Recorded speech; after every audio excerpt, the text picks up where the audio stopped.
All right. Good morning, everyone, and thank you for joining us. I'm here today with Service Alberta Minister Nate Glubish, with Cheryl Diebel of the Edmonton's Zebra Centre, and with Sheldon Kennedy of the Respect Group to make an important announcement about protecting Albertans from dangerous sexual offenders. The rate of many serious non-sexual violent crimes, like robbery and assault, has been declining in Canada for decades. But the number of reported sex assaults has remained steady and high, at over 20 per 1,000 Canadians for those over the age of 15. And that doesn't include child sexual assault, which has been estimated to victimize 1 in 4 girls and 1 in 6 boys. Moreover, the gap between the reported incidents of sexual assault and the number of charges laid and convictions obtained remains far too large. The list of serious common sex crimes against women and children includes not only violent assault, but reprehensible crimes like sex trafficking, child luring, child pornography, and other terrible crimes. These heinous acts are all too prevalent in our communities, and they're a serious menace to public safety. A lot of research has been done on rates of reoffending among sex criminals, and while it indicates that the old trope quotes, once a sex offender, always an offender, while that is a myth, the data is still undeniably disturbing. A comprehensive study done for Public Safety Canada in 2004 found that 24% of all sexual offenders, including rapists, reoffend within 15 years. That figure rises to 35% for those who've been convicted of sexually molesting boys and 37% for sex offenders with previous convictions. There are literally thousands of paroled sex offenders living in Alberta and Canada today. And they include many prominent individuals, some of whom were released from prison. For example, Graham James, who was released from prison in 2016 after serving just 4 years for hundreds of assaults. Canada's sex offender registry allows police to monitor convicted criminals, sex criminals, but it is not accessible to the public, and felons can apply to be removed from the registry. So clearly more needs to be done to protect innocent adults and children from the violent sex predators amongst us. And one way to do this is by ensuring that they cannot hide by changing their names. That's why I'm very pleased to announce today that the Government of Alberta is introducing legislation further to protect Albertans from repeat sex offenders by prohibiting anyone convicted of serious sex crimes from legally changing their name. Modeled after similar action by our neighbours in Saskatchewan earlier this year, the Protecting Albertans from Sex Offenders law proposes 2 major changes. First, we'll require that every applicant for a legal name change who is 18 or older must submit either a criminal record check or a police information check along with their application. Second, using these background checks, by doing so, we'll prohibit convicted sex offenders from completing a legal change of name here in Alberta. Anyone convicted of any of the designated offenses under Criminal Code Section 490011, including sexual exploitation, incest, sexual assault, aggravated sexual assault, child pornography, or trafficking a person under 18. Anyone convicted of those designated offenses, just to list a few examples, that individual will never be allowed to complete a legal name change in Alberta. Kudos to Minister Glubish for bringing it to our attention that under Alberta's current legislation, convicted sex offenders can effectively become invisible by changing their names to hide from their criminal pasts. This is totally unacceptable. Convicted sex offenders have committed an irrevocable crime, leaving their victims scarred for life. It must be noted that the majority of convicted sex criminals do not reoffend. They, along with people charged but not convicted of sex crimes, must be granted the assumption of innocence and the right of due process. But to protect public safety, all those convicted must forsake the right to change their names. We promised in last year's platform to crack down on crime and take action to protect vulnerable Albertans. That's why we've moved to increase police resources to fight the rural crime wave across our province, but also particularly to protect the vulnerable. It's why we passed Clare's Law, which enables people at risk of domestic violence to obtain information on an intimate partner's history of domestic violence. And it's why just a month ago we passed legislation to better protect survivors of human trafficking and created a task force that will advise the government on further actions to fight human trafficking, 2 of the 12 items in our anti-human trafficking action plan. Let me just conclude by acknowledging that the vast majority of Albertans are decent, law-abiding citizens, and that includes the overwhelming majority of the 4,000 Albertans a year who complete a legal name change for any number of personal and justifiable reasons. So nothing we're announcing today will interfere with the freedom of those law-abiding Albertans, but it will make all of us safer and more secure in our communities. We're proud to be leaders in this, but we don't want just Alberta and Saskatchewan to be the only provinces taking action. So Minister Glubish has been advocating for similar legislation with his counterparts in other provinces, and I invite him now to speak about that. Nate? Well, thank you, Premier, and good morning, everyone. As Premier Kenney has stated, later today I will be bringing forward amendments to the Vital Statistics Act that will prevent convicted sex offenders from legally changing their names. And as the Premier has said, when I heard about this loophole that Saskatchewan discovered, I quickly checked our own legislation here in Alberta, and I was shocked to learn that convicted sex offenders could legally change their names. This is obviously and completely unacceptable. As Minister of Service Alberta, amending the Vital Statistics Act to prevent convicted sex offenders from changing their names is one practical step that I can take to help protect families and support survivors. A legal name change makes it easier for a convicted sex offender to hide from their past and to hide in our communities. And this creates an appalling public safety risk for Alberta families. I'm not okay with this, and I don't think Albertans are okay with it either. Survivors of sexual violence have no choice but to live with the trauma they've experienced for the rest of their lives. So it seems common sense to me that their offenders should have to live with their names that they were convicted under for the rest of their lives, too. The action we take today is an important step by our government to protect the safety of Albertans and to support survivors of sexual violence. But that is not just a problem that in Alberta as one province that we can solve on our own. Unfortunately, the perpetrators of sex crimes can and do cross borders. And while we are proud in Alberta to bring forward this legislation, we would be remiss if we did not acknowledge the problem does not stop at our provincial borders. With this initiative, we are joining Saskatchewan in what we hope will be the beginning of a pan-Canadian approach to prohibiting legal name changes for convicted sex offenders. And so today, I'm issuing a call to action to all provinces and territories across this country. Today, they are all receiving a letter signed by me and Saskatchewan Minister of Justice Don Morgan and Minister of Health Jim Ryder, asking them to consider the risk and potential harm that this loophole brings to families and communities across this country that we all represent. We are asking the remaining provinces and territories to join Alberta and Saskatchewan to ensure the safety and protection of Canada's children, families, and communities. We are asking that the 13 different rules of law on legal name change become one law in 13 jurisdictions, so that together we close this loophole once and for all and ensure the safety of children all across Canada. I am pleased to be joined in this call by Alberta's child advocacy centres, who are also calling on government officials to take this critical step in supporting survivors of sexual violence and providing a safer future for Albertans and for all Canadians. Every Canadian should be assured of their safety, full stop. As the Premier has said, the most basic duty of any government is to ensure public safety, which is why amending this legislation is the right thing to do, and it just makes good common sense. This is all about protecting people, especially children and other vulnerable groups who are far too often the targets of sexual violence, which is why I anticipate plenty of support from my colleagues in other jurisdictions.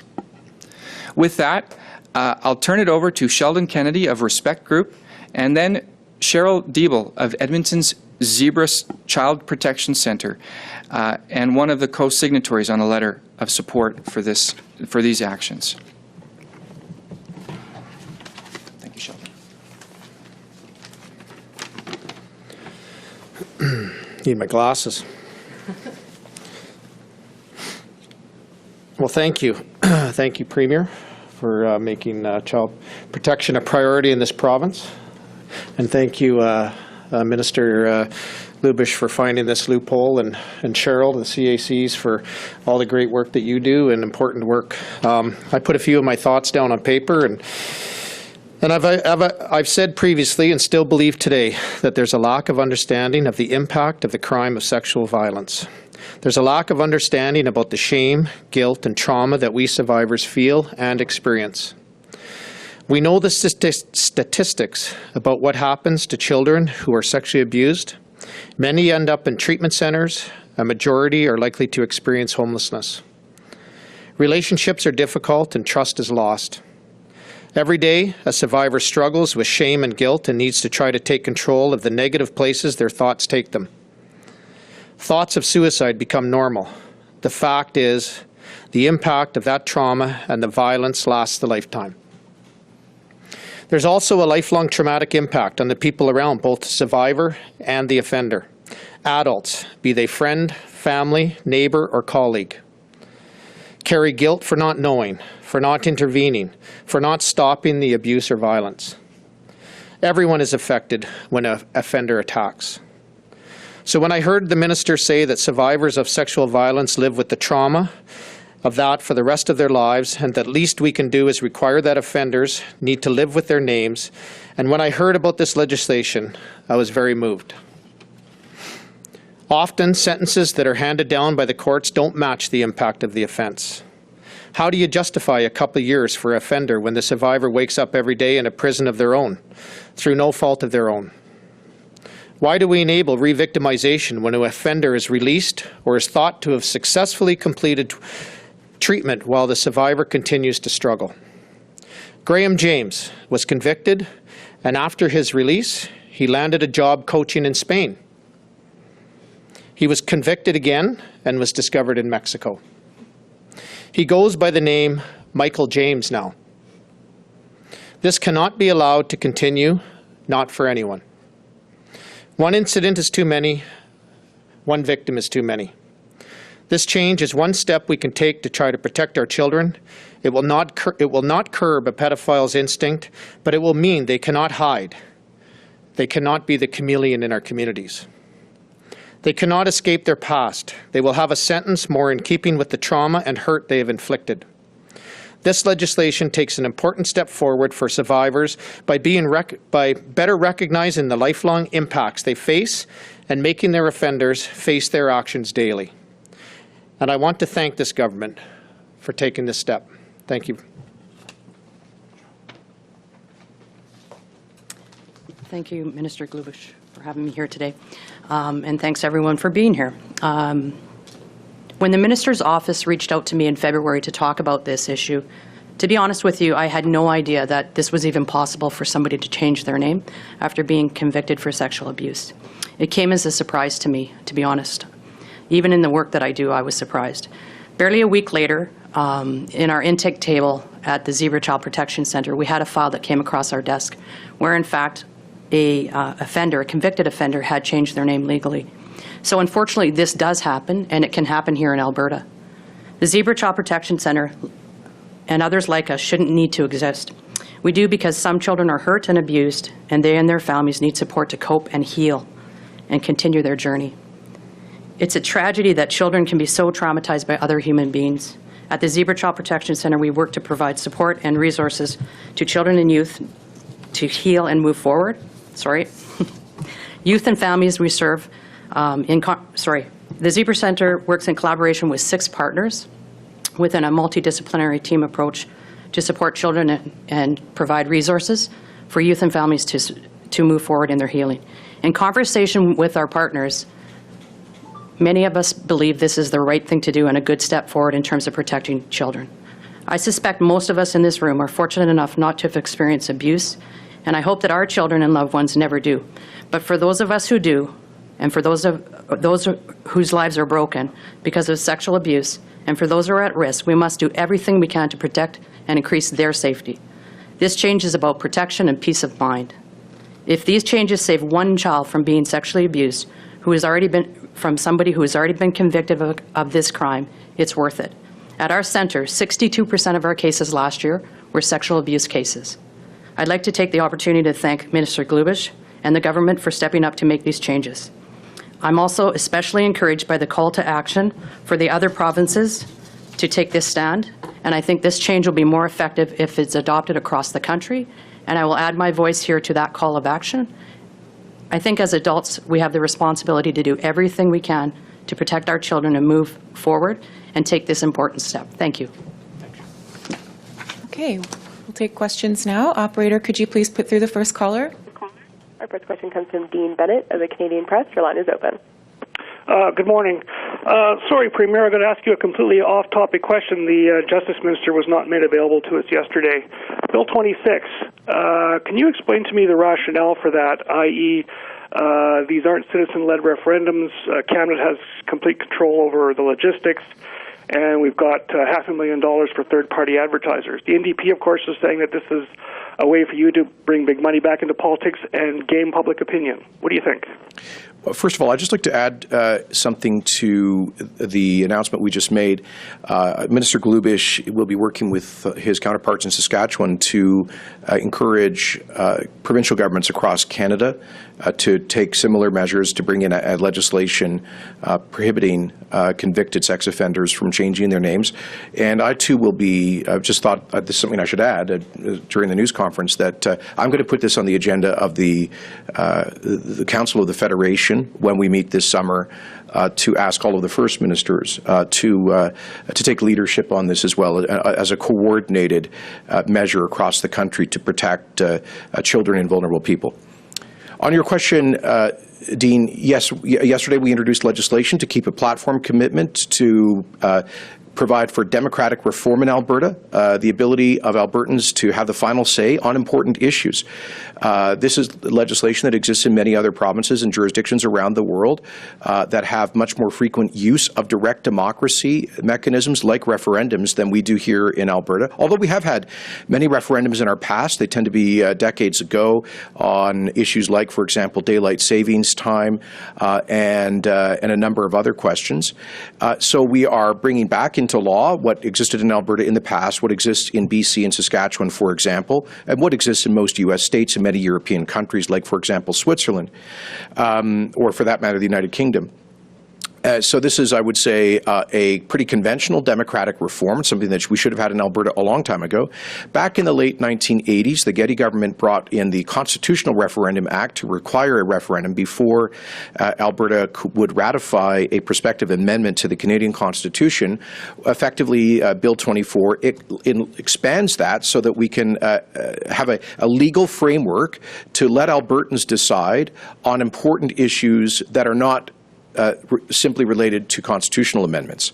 Obviously, look, unlike the NDP, we believe that Albertans should be consulted on very important public issues. This is a point that's come to light in the fight for a fair deal for Alberta. For example, we have committed to a referendum on the question of equalization. This legislation would enable that. We have committed to a potential referendum should we decide that a Alberta pension plan is a net benefit for this province. This legislation would enable that. I've talked about a potential referendum on daylight savings time. That's an issue that Minister Glubish has been working on. As we've had in the past, Bill 24 would enable that. So this is about empowering everyday Albertans to have the final say on big issues, particularly issues where perhaps are not included in a government's platform for which there is not an explicit democratic mandate. And so I just find it completely bizarre that anyone would characterize this as being undemocratic or as the opposition has said, a power grab, when in fact this is the exact opposite. This is not aggregating power to the government, but giving power to the people. There is nothing more democratic than this. And I'm surprised that a party with the word democratic in its name would oppose the most democratic form of decision-making, which is referenda, which, by the way, go all the way back to the very beginning of democracy in Athens, the direct consultation of the people. So in terms of the spending limits, Dean, when a referendum campaign happens, it is in some ways analogous to a general election campaign. You have different sides, a pro side and a con side, a yes and a no side, and they need some parameters to govern how they operate. And we don't want them to have unlimited spending ability. We think there should be a reasonable spending limit for the pro or the yes or the no side in a referendum, and that's what the legislation provides for. I would remind you that in a general election, the partisan spending limit in Alberta is $2 million a year. Here it is 1/4 of that to get the message out to 4.4 million Albertans about why they should vote yes or no on a particular matter. So in fact, this is a much lower limit than exists currently for political parties to campaign on. And Dean, I hope you appreciate, and apparently the opposition doesn't, that we do have constitutionally protected freedom of expression in this country. The courts have spoken on this as it relates to issue advocacy campaigns. And so while it is legitimate to have a spending limit, it has to be a reasonable limit. And you could not have a real democratic debate on an important issue through a referendum campaign if the limit were, I don't know, $5,000, $10,000, $50,000, groups could not actually effectively communicate with millions of Albertans. So we think it's a reasonable limit, and I would invite you to look at the legislation in Saskatchewan, BC, and elsewhere to see that there are similar frameworks in place. And I should also add, that this is part of a broader democratic reform agenda, which will include passing citizen initiative referendum legislation and recall legislation later this year. We will be standing up a special committee of the legislature to consult with Albertans and with experts on these direct democracy tools to come back to the legislature with recommendations for the initiative and recall bills that will be introduced in the fall. Operator, can you please put through the next caller? Our next question comes from Emma Graney of the Globe and Mail. Your line is open. Yeah, g'day guys. I have two questions, both for the Premier. First off, there are reports that charges against Chief Alan Adam are going to be dropped this morning. Curious about what that says to you about systemic racism within the RCMP and the force's treatment of Indigenous folks. And secondly, Jay Hill has taken on the reins of the Wexit Canada Party. Curious on your thoughts on that, whether you think having a person who was very high-ranking in Stephen Harper's government, whether it gives that separatist movement more credibility, and are you worried about that at all? First of all, let me apologize to Sheldon and Cheryl for these off-topic questions. It's part of the process here, so don't worry. We will get attention on the very important announcement today. But this is part of the process. So, Emma, first of all, on the policing matters, I'm not aware of what the charges were, and I understand that. That Mr. Adam has a pending civil case, I believe, or his intention to file one against the RCMP, so I shouldn't interfere in that. Obviously, I did express a real concern and shock at the video that we all saw that was posted about that incident. And as you know, we are engaged in a fundamental review of the Police Act in Alberta. And in light of recent events, Minister Schweitzer is putting a particular focus in that review on addressing issues of racism and of abuse of authority. Let me say very clearly that I believe the vast majority of police officers are honorable people who risk their lives in order to protect the rest of us, to ensure public safety, and we must honor their service and their sacrifice.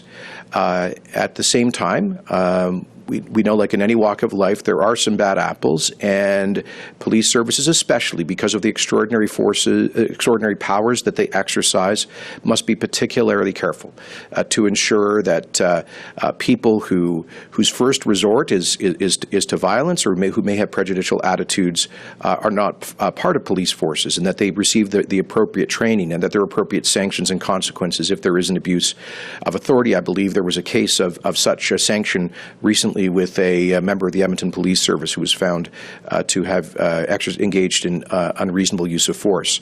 So we support our police and the very difficult job that they have. At the same time, we must ensure proper training and accountability and sensitivity to these issues, particularly around discrimination and abuse of authority.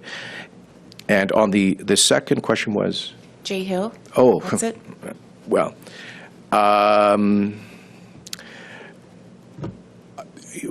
all I can say is that I assume he's going to give up his MP pension plan that's paid by Ottawa if he's going to advocate for separation. Operator, can you please put through the next caller? Our next question comes from Bill Coffin of Calgary Herald. Your line is open. Yes, Premier Kenney, good morning. I'm going to ask a question about the announcement today. And I'm just wondering if anyone really knows how many of these sexual reoffenders, the child sex reoffenders, were living under changed names. Do we have any numbers on this? I'm just wondering about what the effect of this could really be. Well, we don't have numbers, but by virtue of the fact that we don't have a screening process. But as Cheryl has said, she became aware of a case very recently, and of course Sheldon spoke about Graham James having changed his name. So we know that this is happening. We don't have reliable statistics, precisely because we do not have a legal framework to track those numbers. But Minister, would you like to add to that? Sure. Well, I would just add that it doesn't matter how many of them are out there. What matters is that one case, one offense, one family that has to deal with the devastation of these heinous acts by a convicted sex offender is too many. It's unacceptable that we do not have a check and balance in the system. It's unacceptable that we have this loophole, and that is why we are taking this action today to protect Alberta families and to make our communities safer. And it's why it is so important that I am calling on every single province and territory in this country to join us in implementing these protections to ensure that there is no place in Canada where a convicted sex offender can hide from their past and hide in our communities. Anything you want to add to that, or Sheldon? Go ahead, ladies first. Go ahead, Cheryl. Thank you. I would agree very strongly with Minister Glubish that one case would be one too many in terms of a convicted offender being able to change their name and reoffend, whether it be a child or an adult, in terms of reoffense.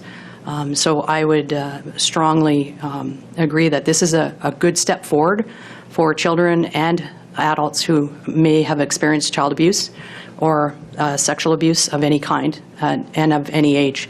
So I think this is the right step forward in terms of how they can heal moving forward, and accountability for the offender as well. I think that's an important piece that we have to highlight. It's certainly, we've talked a lot about the victim, but also the offender has a level of accountability, and this is a step forward in that accountability process. I just want to add one thing. I'll just add one thing, Bill. I think, when we look at sex offenders. You look at Graham James, for example, or any of the 15,000 investigations that were investigated at the Calgary Child Advocacy Centre or the Zebra Centre. I mean, these individuals operate in our communities for years. Graham James was operating for 20 years in our communities, many different sport organizations. And I think that anything that we can do and any tool that we can have and any loophole that we can close to stop the movement of these individuals, and I think one of the perceptions misconceptions that we have is that, anybody that hurts kids wear a mask and lurk around at night and drive white vans. Well, 98% of the investigations done at the Calgary Child Advocacy Centre were by somebody that the child knew. 50% were a parent or caregiver. So the reality of individuals changing their names to be a part of organizations or to be a part of communities, in their mind, would be important for them to be the chameleon that they need to be to offend children. So I believe that this is a critical step. I think it stops the movement, and I think it allows us to better address these issues at the get-go than to allowing these individuals to operate within our communities or across our countries or other countries for 20-plus years before they're caught, if they're ever caught. Operator, can you please put through the next caller? Our next question comes from Chris Barco of the Calgary Herald. Your line is open.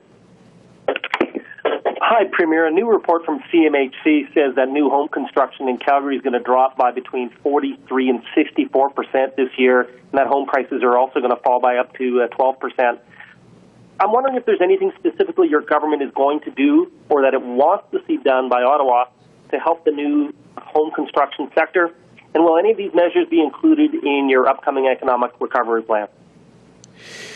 Thank you. The answer is yes. We have been urging Ottawa since the day our government came to office to lift the Canada Housing Mortgage Corporation stress test, which has put the dream of home ownership out of the reach of hundreds of thousands of Alberta families, particularly now with stress that people are facing in their finances and their income.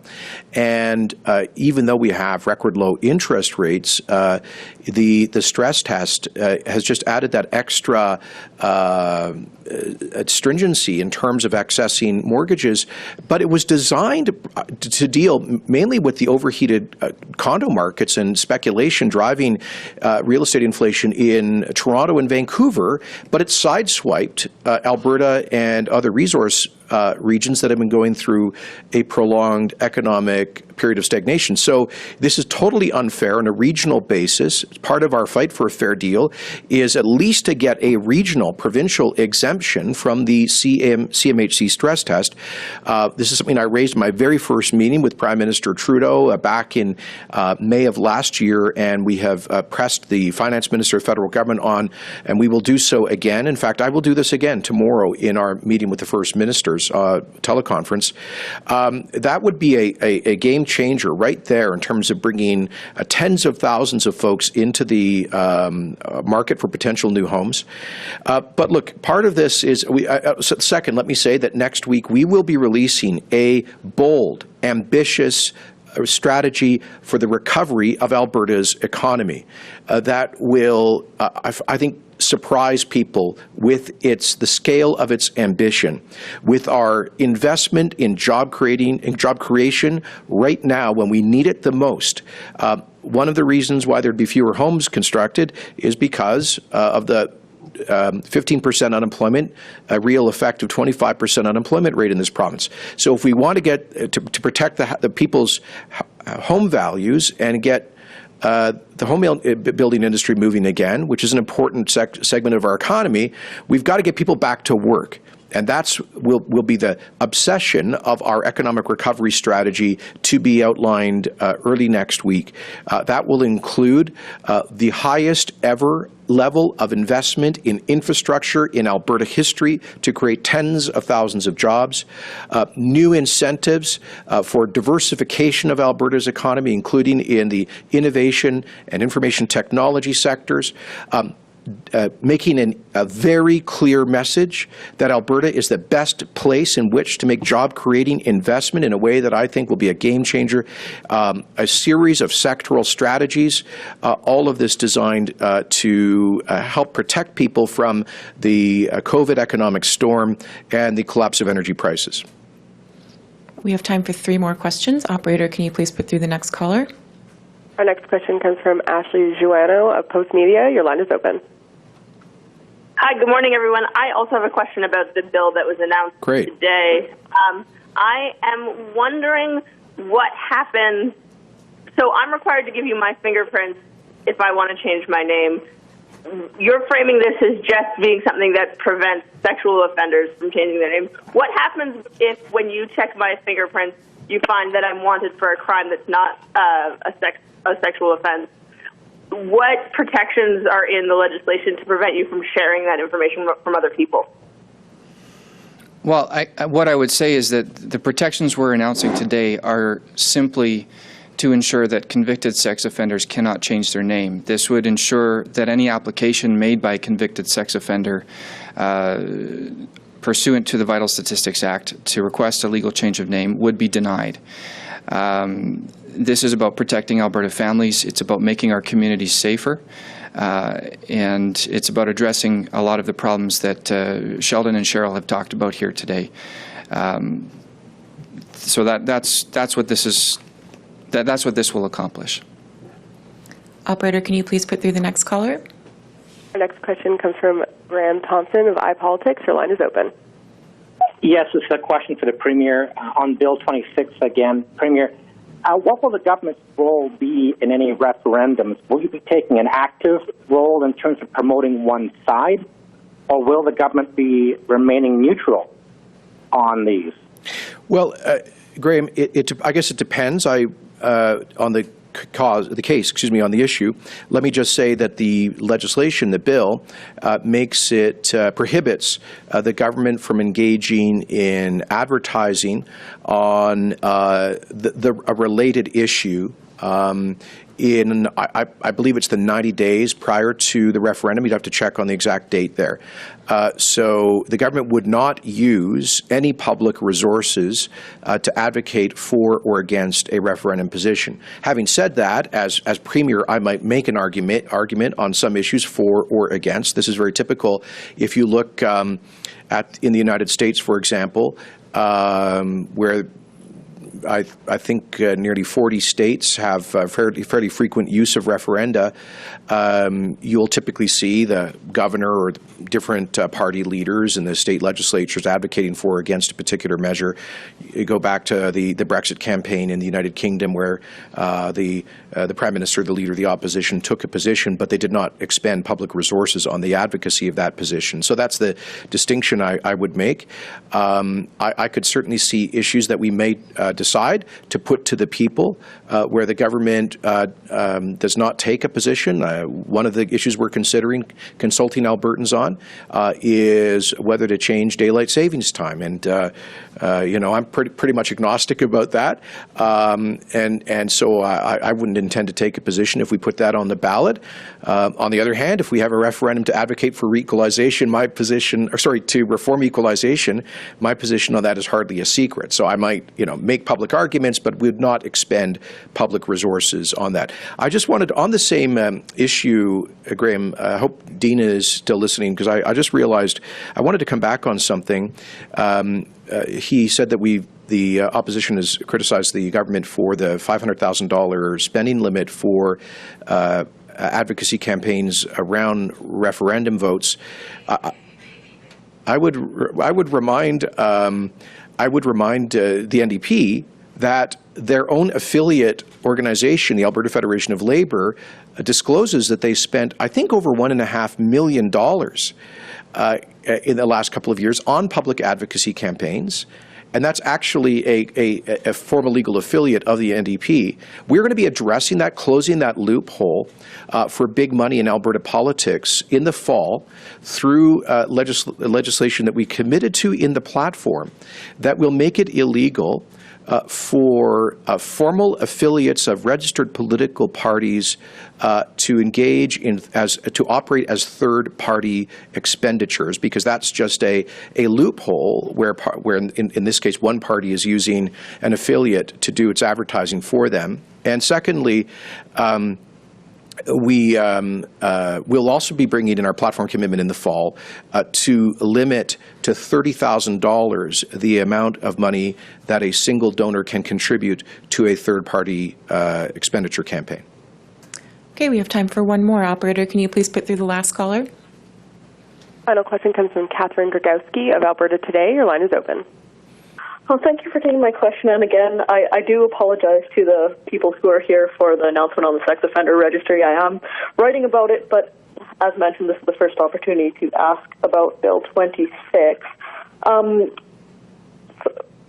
So what you were talking about was the campaign spending limit, but I think one of the criticisms was the $350,000 threshold for this to not be audited. Why is the threshold for these donations to not be audited so high?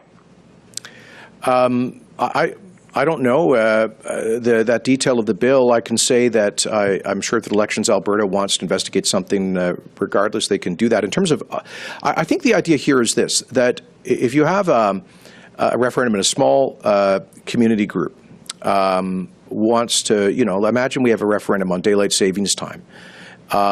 Probably not an issue where you're going to get large expenditures on either side.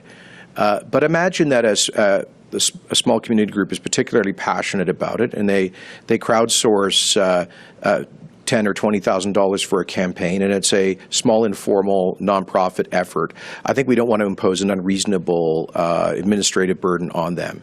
Again, I'm surprised that we're getting these questions because this is actually a measure to significantly increase democratic decision-making in Alberta with spending limits that are well below those permitted in election campaigns, and which will be matched with our campaign commitments to limit to $30,000 the amount that any individual donor can contribute to a third-party advertising campaign, and that will eliminate the big money loophole currently used by the affiliate of a political party to spend millions of dollars on issue advocacy campaigns.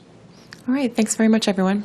Thank you. And again, my apologies to Cheryl and to Sheldon, but I really want to thank them for being here and adding their firsthand experience and their voices to this essential issue. And once again, I want to thank Minister Glubish, who really did take this initiative, took the bull by the horns, and I hope that we'll see this legislation pass later this month. Nate actually said to us, Sheldon and Cheryl, in maybe I'm revealing a cabinet confidence here, but he said that one option was just to do further study on this and seek concurrence from more provinces before coming forward with legislation, maybe do it in the fall, because we already have a very, very busy spring legislative agenda with some 30 bills. But he said, he said in conscience, now that we realize this is a real issue, he said, I don't want to delay this one day longer than necessary if this kind of legislation can protect kids and vulnerable people. So I want to thank Nate for doing something that doesn't happen often enough in government, which is busting through the resistance to get the job done. So thank you very much. Congratulations. Thank you, Cheryl. Thank you, Sheldon.